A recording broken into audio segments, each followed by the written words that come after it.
اما بعد، اللہ تبارک و تعالیٰ کا جتنا شکر ادا کیا جائے کم ہے کہ اس نے ہمیں آپ کو ایک مسلمان گھرانے میں پیدا فرمایا اور گھر بیٹھے بغیر کسی محنت کے، بغیر کسی کوشش کے ایمان کی دولت عطا فرما دی۔ اس راستے میں ایمان کو حاصل کرنے میں ہمارے پاؤں میں کوئی کانٹا نہیں چبھا، کوئی ہمیں قربانی دینی نہیں پڑی، ہماری کوئی کوشش، کسی کوشش کو اس میں دخل نہیں ہے۔ اللہ تبارک و تعالی نے محض اپنے فضل و کرم سے ماں باپ ایسے عطا فرما دیے جو مسلمان تھے، گھرانہ ایسا دے دیا جس میں ایمان اور اسلام موجود تھا۔ الحمدللہ ہم بھی اس میں داخل ہو گئے۔ سب سے بڑی دولت ایمان کی دولت ہے، اس سے بڑی کوئی اور دولت نہیں ہے۔ یہ ایمان ایسی چیز ہے کہ دنیا کی بھی کامیابی کا ذریعہ اور آخرت کی کامیابی کا بھی ذریعہ۔ تو اللہ تعالیٰ کا فضل و کرم ہے، اس نے پیدا کر دیا۔ اس پر مزید اللہ تبارک و تعالیٰ کا کرم یہ کہ کچھ تھوڑی بہت نماز روزے کی توفیق عطا فرما دی۔ الحمدللہ بے نمازیوں میں ہمیں شامل نہیں کیا، ورنہ کتنے مسلمان ہیں جو اللہ تعالیٰ حفاظت فرمائے، جو بیچارے اس نعمت سے بھی محروم ہیں، نماز کی نعمت سے بھی محروم ہے، اللہ تبارک و تعالیٰ کی بارگاہ میں حاضری دین لگانے سے بھی محروم ہے۔ اللہ تعالیٰ نے اپنے فضل و کرم سے یہ چیز بھی عطا فرما دی ہے۔ ظاہری طور پر الحمدللہ ہم دین سے وابستہ کہلاتے ہیں، باہر جاتے ہیں تو لوگ ہمیں یہ سمجھتے ہیں کہ یہ دیندار لوگ ہیں۔ تو بعض اوقات اس کی وجہ سے، ان نعمتوں کی وجہ سے بعض اوقات دل میں یہ خیال پیدا ہونے لگتا ہے کہ بس ہم ٹھیک جا رہے ہیں، صحیح راستے پر ہیں، اور اپنے اعمال کی طرف نگاہ جانے لگتی ہے کہ ہم نے یہ عمل کیا، یہ عمل کیا، یہ عمل کیا، اور پھر اس کے اوپر قانع ہو کر بیٹھ جاتے ہیں کہ اور آگے بڑھنے کی ضرورت ہی نہیں، جس طرح گاڑی چل رہی ہے چلتی رہے گی اور اسی طرح جنت میں انشاءاللہ پہنچ جائیں گے۔ تو میرے بھائیوں اور بہنوں، یہ قناعت یا کسی ایک منزل پر پہنچ کر کھڑے ہو جانا کہ بس اب ہمارا کام ہو گیا، ہمیں کچھ اور کرنے کی ضرورت نہیں ہے، یہ خطرناک چیز ہے، اسی کا نام غفلت ہے۔ یہ تو ایمان اور عمل صالح ہے، یہ دو چیزیں ایسی ہیں کہ اس کی تو ساری زندگی اس دوڑ دھوپ میں انسان کو گزارنی ہے۔ تو یہ کسی منزل پر رکنا نہیں ہے۔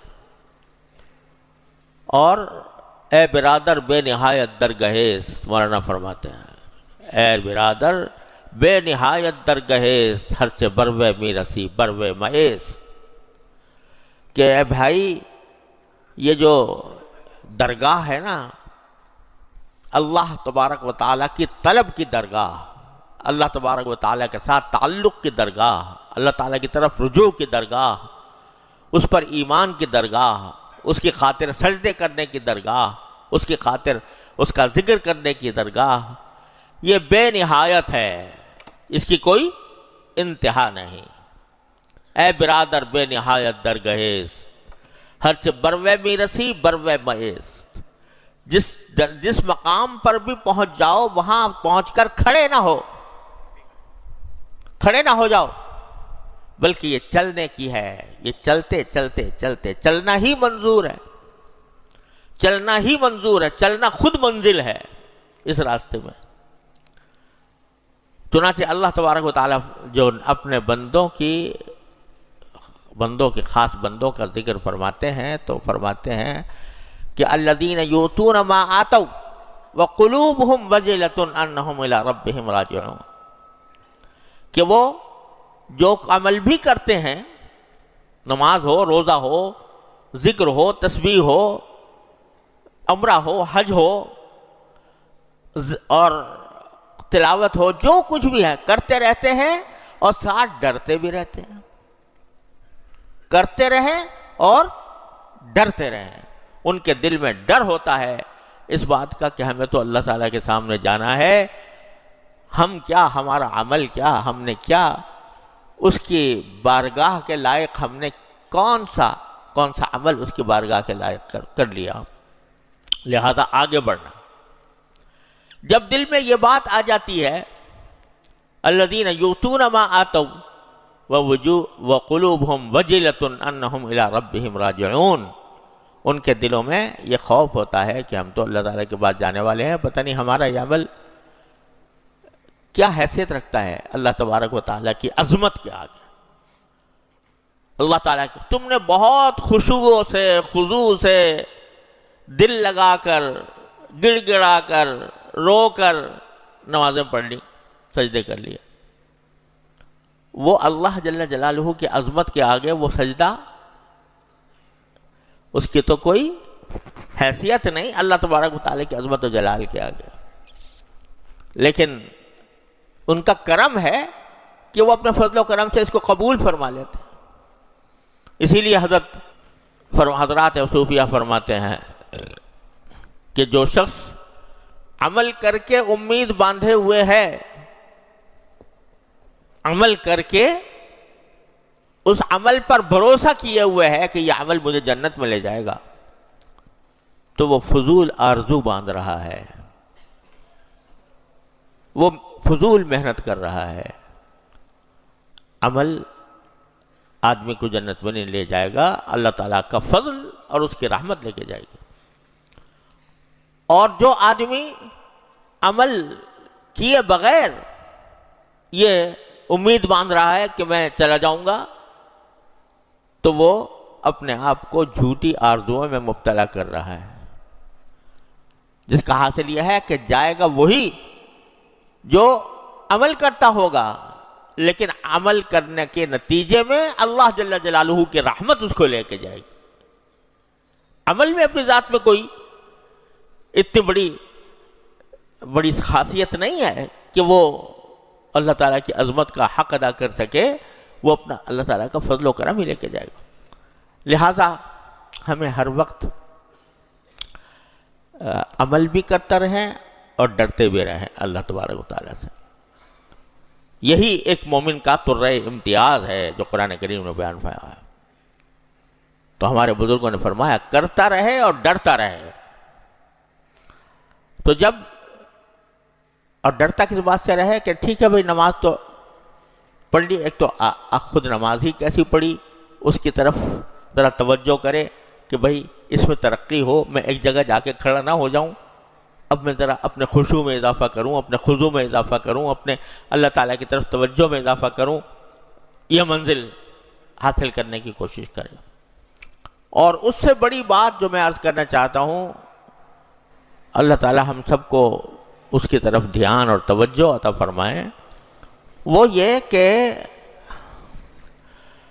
جو سب سے بڑی چیز ہے اپنی اصلاح میں، وہ گناہوں سے بچنا ہے.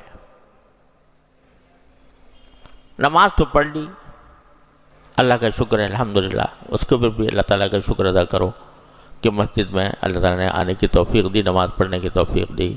روزہ رکھ لیا، رمضان آیا روزہ بھی رکھ لیا، اللہ تعالیٰ کے فضل و کرم سے عمرہ بھی کر لیا، حج بھی کر لیا، جن کو استطاعت، جن کو موقع مل گیا. لیکن جو چیز خطرناک ہے وہ گناہ ہے. کہ ایک طرف آدمی نماز بھی پڑھ رہا ہے، روزے بھی رکھ رہا ہے، عمرے بھی کر رہا ہے، تلاوت بھی کر رہا ہے، ذکر بھی کر رہا ہے، نفلیں بھی پڑھ رہا ہے، لیکن ساتھ ہی گناہ بھی کر رہا ہے،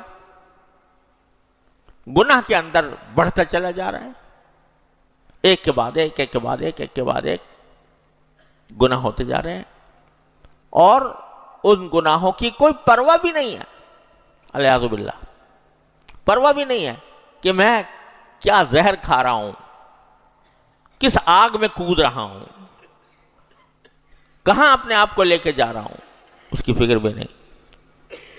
تو یہ اللہ بچائے، یہ خطرناک چیز ہے جو ساری نفلوں کو برباد کر دینے والی چیز۔